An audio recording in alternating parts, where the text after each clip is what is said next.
ये आकाशवाणी है।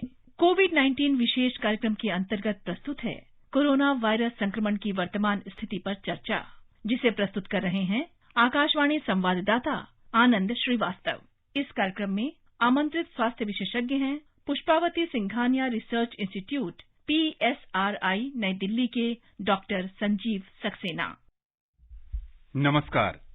स्वस्थ और खुशहाल जीवन हम सबका सपना है। हमारी कोशिश यही होती है कि हम जीवन में छोटे बड़े लक्ष्यों को तय कर उसे हासिल करने की दिशा में आगे बढ़ें, उसमें सफलता प्राप्त करें और अपने जीवन को उस ढंग से जिएं जिसकी कल्पना हमने की होती है। कोरोना संक्रमण के इस दौर में हमारी बहुत सारी ख्वाहिशें दब कर रह गईं, वो पूरी नहीं हो सकीं या फिर हमने उसको कुछ समय के लिए टाल दिया। जैसे जैसे महामारी का स्वरूप कम होता जा रहा है, संक्रमण के मामले कम होते जा रहे हैं, ऐसे में हम सब बहुत खुले मन से अपने अपने लक्ष्यों को हासिल करने के लिए एक बार फिर आगे बढ़ने लगे हैं। ये अच्छी बात है, लेकिन इन सब के बीच आपको इस बात का भी ध्यान रखना है कि कोरोना अभी समाप्त नहीं हुआ है। आप जो कुछ भी कर रहे हैं, जहां भी जा रहे हैं, उन सब में कोविड नियमों का पालन बहुत जरूरी है। कोरोना के प्रति आप सब सजग रहें, सचेत रहें, जागरूक रहें। इसीलिए आकाशवाणी पर हम लेकर आते हैं ये खास कार्यक्रम। आज के कार्यक्रम के साथ मैं हूं आनंद श्रीवास्तव और हमारे साथ हैं वरिष्ठ स्वास्थ्य विशेषज्ञ डॉक्टर संजीव सक्सेना। डॉक्टर संजीव, कार्यक्रम में आपका बहुत बहुत स्वागत है। Thank you. डॉक्टर साहब के साथ हम चर्चा शुरू करें, इससे पहले हम अपने श्रोताओं को बता देना चाहते हैं कि अगर वो भी इस कार्यक्रम से जुड़ना चाहते हैं तो हमें फोन कर सकते हैं। हमारा फोन नंबर है 011-2331-4444। हमारा टोल फ्री नंबर है 1800-115767। डॉक्टर संजीव, आज बहुत सारे अखबारों में और मीडिया माध्यमों से ये पता चला कि दक्षिण अफ्रीका में कोरोना का एक नया वेरिएंट सामने आया है, जिससे वहां 22 लोग संक्रमित हो गए हैं। वहां की सरकार ने प्रयोगशालाओं के माध्यम से और स्थानीय स्तर पर ये पता लगाने की कोशिशें तेज कर दी हैं कि जो लोग संक्रमित हुए हैं उनके संपर्क में कौन कौन से लोग आए हैं, ताकि इस वेरिएंट के प्रसार को कम किया जा सके। क्या ये नया खतरा है और इससे आने वाले समय में भारत जैसे देश भी प्रभावित हो सकते हैं? हाँ, देखिए आनंद जी, बात यह है कि ये लड़ाई है वायरस और मैन के बीच में जी। और जैसे हम लोग खोज कर रहे हैं नई दवाइयों की या नए तरीके से इस वायरस को डील करने की, ये वायरस ढूंढ रही है तरीके सरवाइव करने की जी। और म्यूटेशंस जो हैं हर वायरस का एक बहुत ही अभिन्न पार्ट है। ये होंगे ही हर वायरस में जी। और यही हो रहा है कोविड वायरस के साथ भी जी। तो कोरोना वायरस है, आपने सुना ही होगा कि इसका डेल्टा वेरिएंट, बीटा वेरिएंट। इसी तरह से साउथ अफ्रीका में अब एक नया वेरिएंट डिस्क्राइब B1.1.529 कहा जा रहा है जी। अब इससे क्यों चिंता है? चिंता का कारण ये है कि इसमें म्यूटेशंस बहुत हैं। म्यूटेशंस का मतलब वायरस के रूप बहुत सारे हैं जी। तो टू गेट टफ, क्योंकि इतने ज्यादा वेरिएंट्स होंगे एक ही म्यूटेंट के कि उसको टारगेट करना मुश्किल हो जाएगा जी। दूसरा कि ज्यादा लोगों को संक्रमित कर रहा है जी। तो इसकी इन्फेक्टिविटी भी बहुत ज्यादा है। तीसरा, अब इंटरनेशनल ट्रैवल खुल रहा है जी। तो ऑलरेडी इसी वेरिएंट के केसेस आपको ताइवान में, हांगकांग में मिल रहे हैं और ये वो ट्रैवलर्स हैं जो साउथ अफ्रीका होके आए हैं जी। तो ये कॉज ऑफ कंसर्न तो है जी। बट मेरा उतना ही विश्वास है कि जिस तरह से बाकी वेरिएंट्स पे का जो प्रकोप है पेशेंट्स पे वो कम रहा है वैक्सीन के बाद, मुझे लगता है ये वेरिएंट भी, अगर हम इसका फर्दर प्रोग्रेस देखेंगे तो वैक्सीनेटेड लोगों को शायद ये कम असर करे। तो चिंता की बात जरूर है, कोई भी वेरिएंट कहीं भी हो उसकी चिंता करने की जरूरत है, मगर आई थिंक एंड में वही बात बचती है कि वैक्सीनेटेड हैं या नहीं। आपने कोविड टीका का जिक्र किया डॉक्टर संजीव। एक आंकड़ा ये कहता है कि भारत जैसे देश में 12 करोड़ से ज्यादा ऐसे लोग हैं जिन्होंने कोविड वैक्सीन की दूसरी डोज तय सीमा पर नहीं ली है। इनमें से बहुत सारे इस तरह के भी लोग हैं जिनको लगता है कि एक डोज ही पर्याप्त है, अब दूसरी डोज लेने की क्या आवश्यकता है। कुछ इस तरह के लोग हैं जो भूल गए या फिर वो कहीं यात्रा कर रहे थे, उनकी डेट निकल गई, अब उनको लगता है कि अब 1 हफ्ते हो गए, 10 दिन हो गए, 15 दिन का समय बीत गया, क्या अब लेना ठीक होगा, क्या इसका असर होगा। इन तमाम शंकाओं के निवारण के लिए क्या कहेंगे आप? ये जो आपने फैक्ट बताया है ये बिल्कुल ट्रू है और बहुत ज्यादा लोग हैं अनफॉर्चुनेटली जो सेकेंड डोज नहीं ले रहे हैं, जिसमें मुझे तो जो मेन रीजन लगता है वो ये लगता है कि कोविड खत्म हो गया है जी, और लोग भूल गए हैं कि क्या हुआ हमारे देश में सेकेंड वेव में। तो मुझे तो इसमें कोई संदेह नहीं है कि इन लोगों को चाहे कितना भी डिले हो गया हो सेकेंड डोज क्विकली लगानी चाहिए। बिल्कुल ठीक है। भूलने का कोई मतलब ही नहीं है कि आप भूल गए लगवाना। चलिए मैं कहता हूं आप भूल गए, अब आपकी डेट निकल गई है, कोई बात नहीं, अब आप लगवाइए। सेकेंड डोज लगवाना बहुत ही जरूरी है। फर्स्ट डोज के बाद अगर 60-70% लोगों में इम्यूनिटी बनती है तो सेकेंड डोज के बाद 90-95% लोगों में बनती है। तो सेकेंड डोज लगवाना उतना ही जरूरी है ताकि आप सेकेंड वेव टाइप की स्थिति दोबारा ना देखें। तो मेरा तो यही अपील सब आपके लिसनर्स के लिए भी यही है कि अगर कोई भी ऐसा लिसनर है जिसने अपनी सेकेंड डोज नहीं ली है तो प्लीज जाइए और कल ही लगवाइए। डोजेज बहुत हैं पूरे देश में, कहीं वैक्सीन की कमी नहीं है, इनफैक्ट अब लोगों की कमी है, लोग आ नहीं रहे हैं दूसरी डोज लगवाने। तो प्लीज जाइए और ये मैं अपनी तरफ से हाथ जोड़ के रिक्वेस्ट करूंगा सभी लोगों से। जी हाँ, बिल्कुल। कोरोना जैसी महामारी को समाप्त करने के लिए कोविड टीका लेना बहुत जरूरी है। कार्यक्रम में पहले कॉलर जुड़ गए हैं, हरियाणा के पलवल से राजपाल जी हैं। राजपाल, कार्यक्रम में आपका बहुत बहुत स्वागत है। नमस्कार सर, आपको भी नमस्कार, डॉक्टर साहब का भी नमस्कार। जी नमस्ते। नमस्कार सर, मैं जानना चाहता हूँ जो आपने जो टोल फ्री कोरोना के बारे में जानकारी के लिए चला रखा है 1075, ये मिलता तो है नहीं सर, और फिर जिनका आधार कार्ड नहीं है उनको कोरोना का टीका कैसे लगेगा, ये जानकारी लेना चाहता हूँ मैं। 1075 राष्ट्रीय कोविड हेल्पलाइन नंबर है, आप उस पर संपर्क करिए। आपको राजपाल जी ये भी समझने की जरूरत है कि 130 करोड़ की आबादी वाले इस देश में लगातार सैकड़ों, हजारों, लाखों की तादाद में जो लोग हैं वो कोविड की जानकारी के लिए उस नंबर पर फोन करते हैं। दबाव ज्यादा जरूर है, लेकिन आप प्रयास करेंगे तो आपको जरूर वो नंबर मिल जाएगा।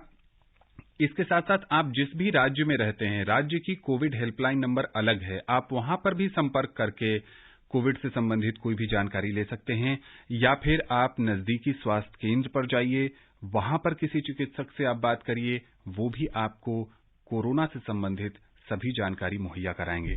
जहां तक रही बात कि आपके पास आधार कार्ड नहीं है या जिन लोगों के पास नहीं है, उनके लिए भी सरकार ने कई तरह की पहल शुरू की है। जो घर घर दस्तक अभियान है, उसमें सरकार की तरफ से एक नुमाइंदा आपके घर पर आता है, वो आपसे जानकारी लेते हैं कि कौन कौन से व्यक्ति को कोरोना की वैक्सीन लगी है या नहीं लगी है।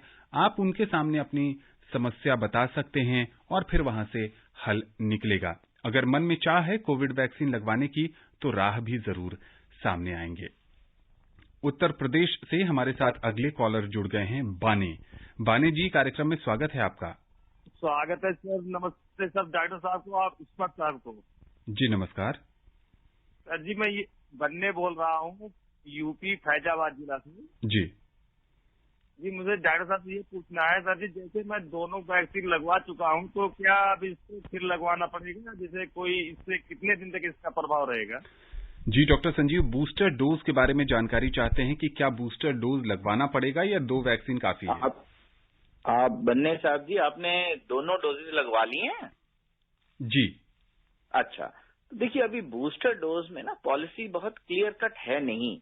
अभी जितने भी विशेषज्ञ हैं इस पे विचार कर रहे हैं कि अब बूस्टर डोज की जरूरत है या नहीं, और बाहर के डेवलप्ड कंट्रीज में भी बहुत कम देशों ने इसको अप्रूव किया है, जिनमें स्पेशली हाई रिस्क ग्रुप के लिए उन्होंने अप्रूव किया है, जैसे ओल्ड लोग, जैसे बीमारी वाले लोग या हेल्थ केयर वर्कर।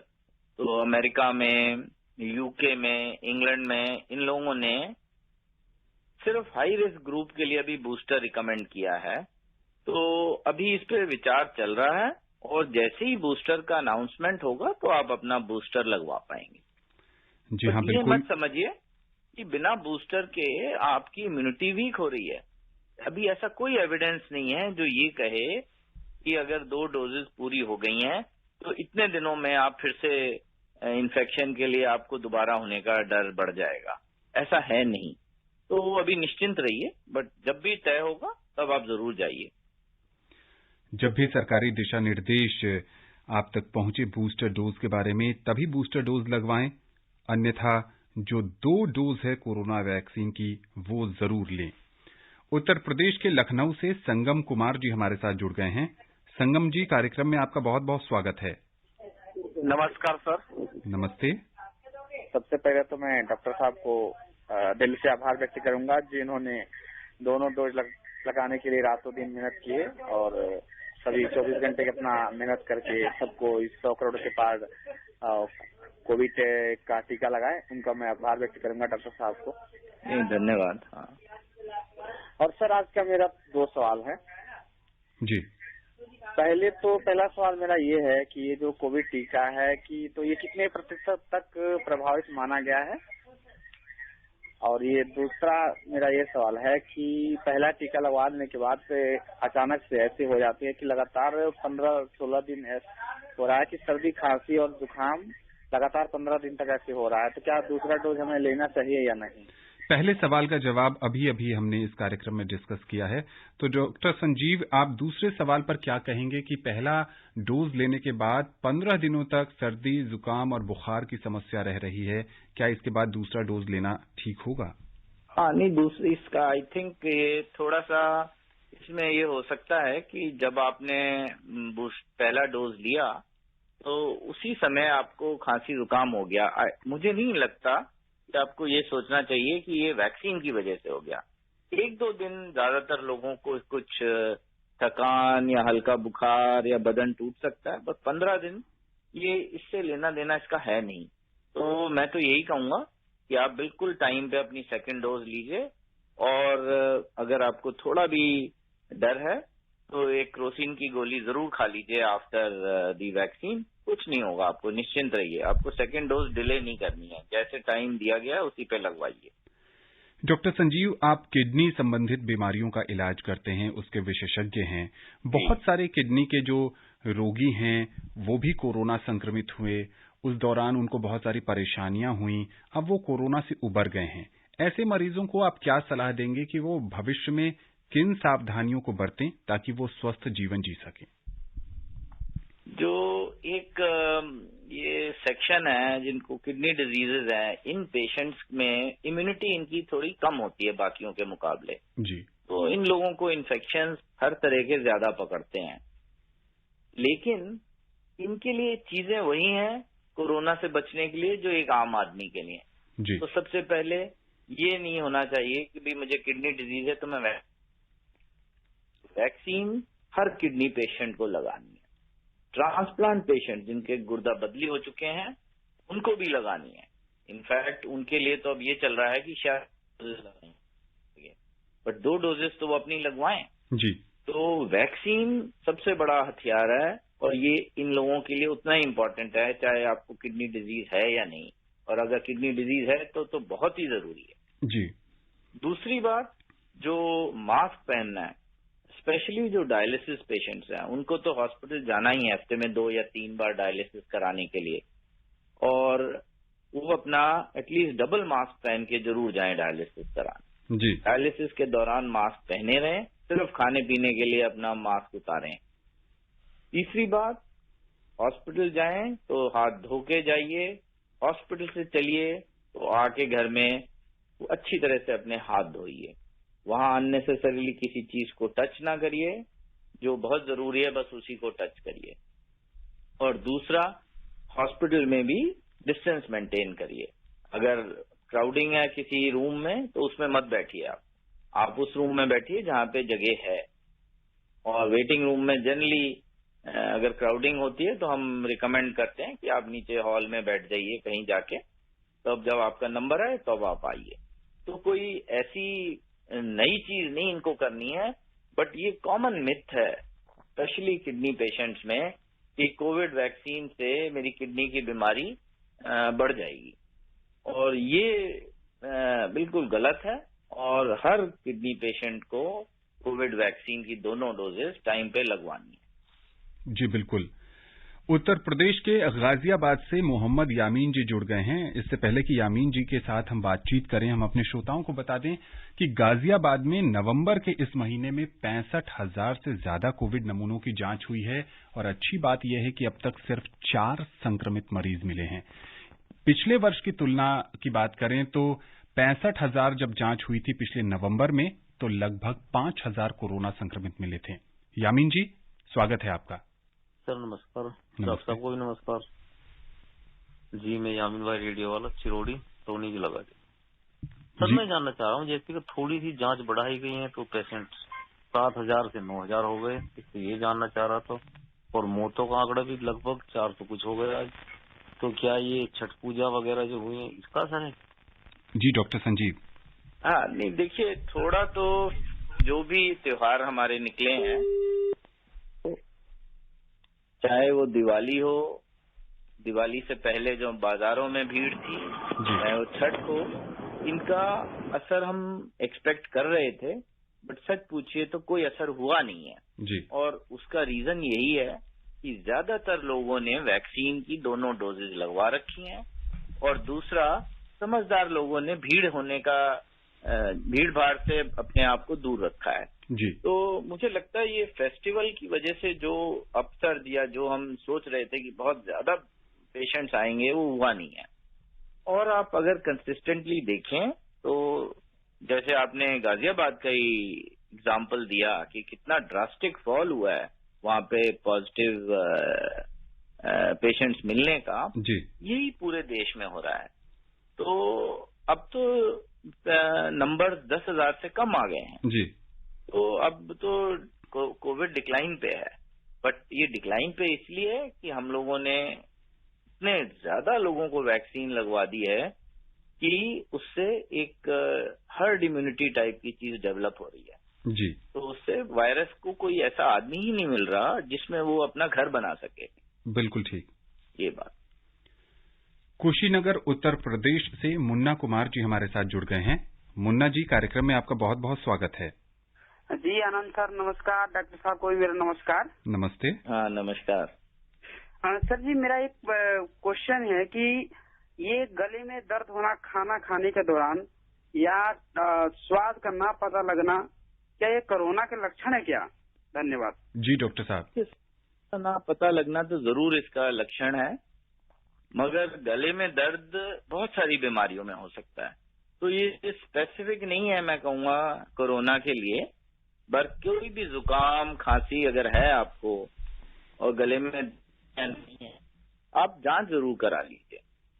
और अगर स्वाद का लॉस हुआ है तो या आपकी स्मेल की, सूंघने की शक्ति में फर्क आया है, तो ये 2 सिम्टम्स ऐसे हैं जो कोरोना के लिए खास तौर पे हैं। तो आप अगर किसी को है तो तुरंत उसको कोरोना का टेस्ट कराना चाहिए, और जब तक रिजल्ट ना आए वो अपने आप को आइसोलेट रखें। जी बिल्कुल। कुशीनगर से ही हमारे साथ एक और कॉलर जुड़ गए हैं, सतीश कुमार हैं। सतीश जी, कार्यक्रम में स्वागत है आपका। नमस्कार जी। नमस्ते। आपको भी मेरा नमस्कार और आपको भी मेरा नमस्कार। हाँ नमस्कार। सबसे पहले तो मैं 2 सवाल पूछूंगा। जी सर, पहला सवाल मेरा ये है कि बच्चों तीसरी लहर जो आने वाली है, और क्या तीसरी लहर आ जाएगी और ये तीसरी लहर बच्चों पर पड़ेगी क्या? और दूसरा सवाल ये है कि बच्चों का वैक्सीन कब तक हमारे वहाँ उपलब्ध हो जाएगा? जी डॉक्टर संजीव।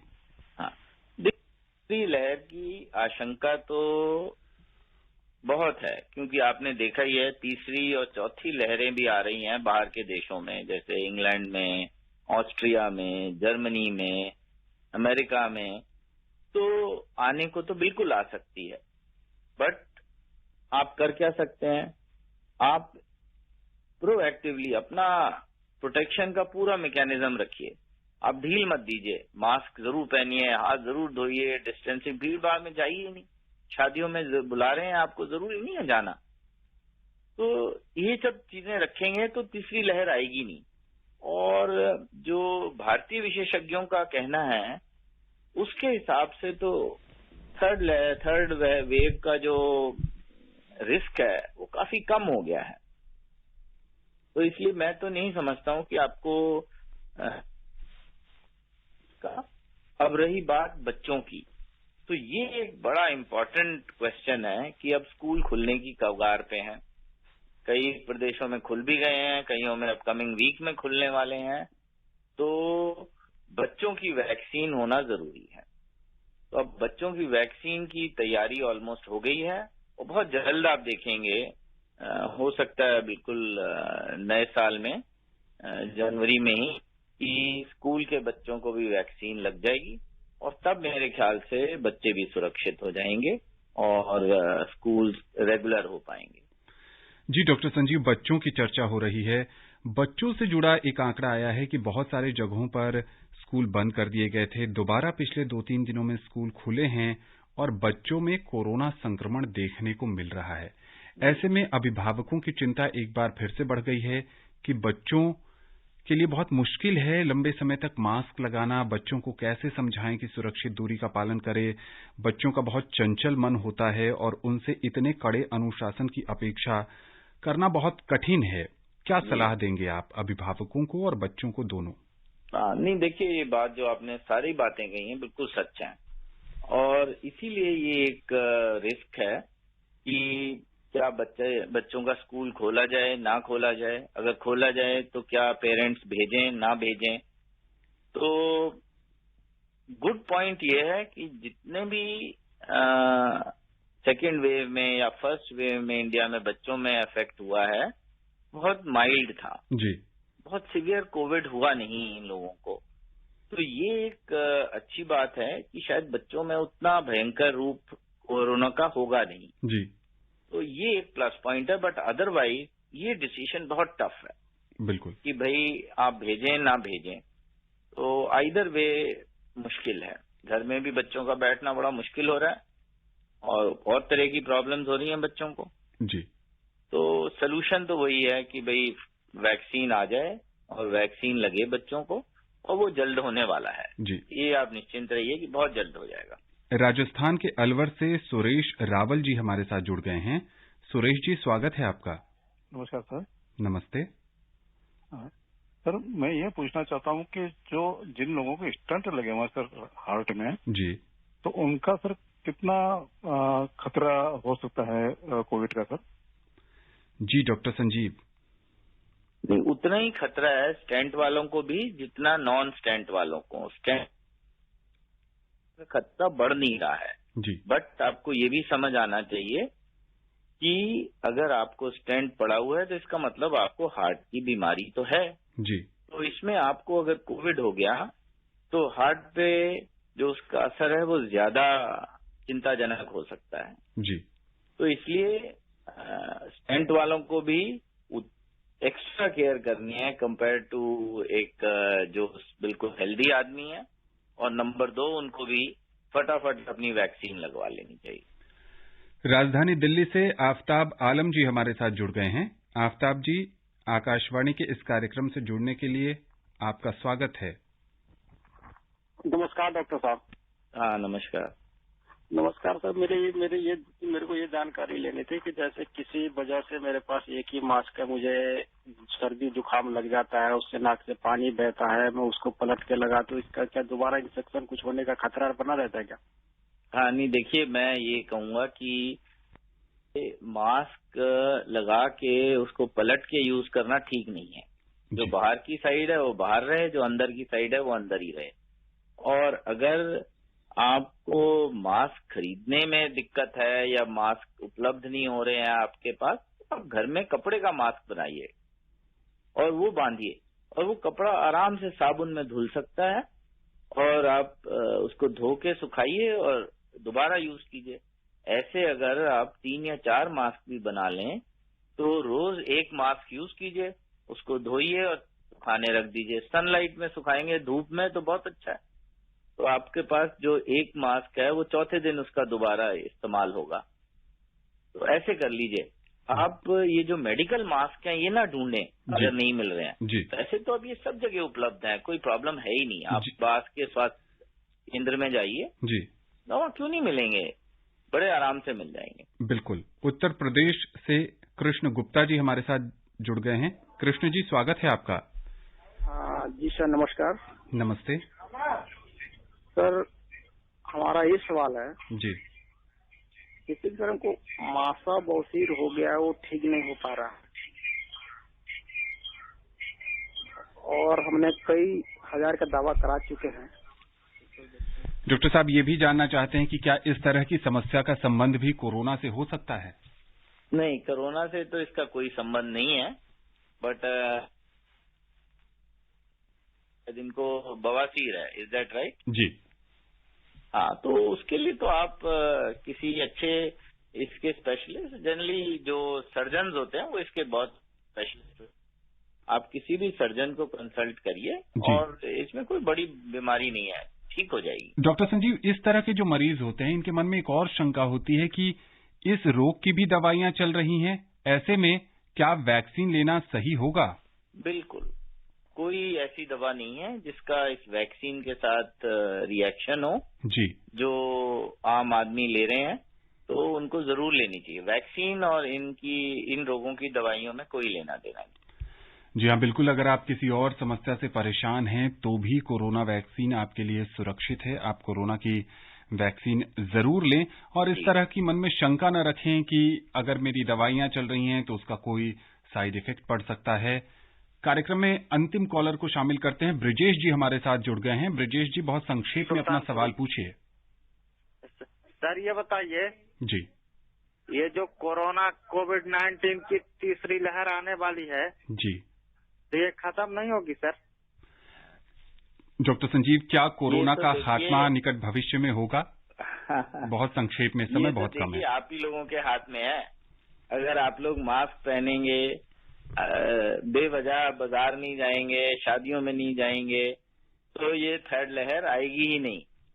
तो आप इसको टालिए, और आप ही लोग मिलके, हम सारे लोग अगर मिलके टालेंगे तो डॉक्टरों के लिए भी बहुत अच्छा रहेगा, हेल्थ सिस्टम के लिए भी और सरकार के लिए भी, और इन जनरल देश की प्रगति के लिए भी। तो ये सब आप ही के हाथ में है, और वही चीजें हैं, वैक्सीन लगाइए, हाथ धोइए, मास्क पहनिए, भीड़ भाड़ में जाइए। डॉक्टर संजीव, कार्यक्रम में अब समय नहीं है कि आपसे किसी और विषय पर चर्चा की जा सके। आकाशवाणी के इस विशेष कार्यक्रम से जुड़ने के लिए और विशेषज्ञ राय साझा करने के लिए आपका बहुत बहुत शुक्रिया। Thank you. तो जैसा कि डॉक्टर साहब बता रहे थे कि आप जहां भी जाएं कोविड नियमों का पालन जरूर करें। कोरोना अभी खत्म नहीं हुआ है। दुनिया के तमाम देश ऐसे हैं जहां कोरोना की नई लहर आई है, वहां संक्रमण के मामले बहुत तेजी से बढ़ रहे हैं। हमारे देश में स्थिति अभी नियंत्रण में है, ये नियंत्रण में ही बनी रहे, इसके लिए जरूरी है कोविड नियमों का पालन करते रहिए। स्वस्थ रहिए, खुशहाल रहिए और संक्रमण से बचे रहिए। नमस्कार।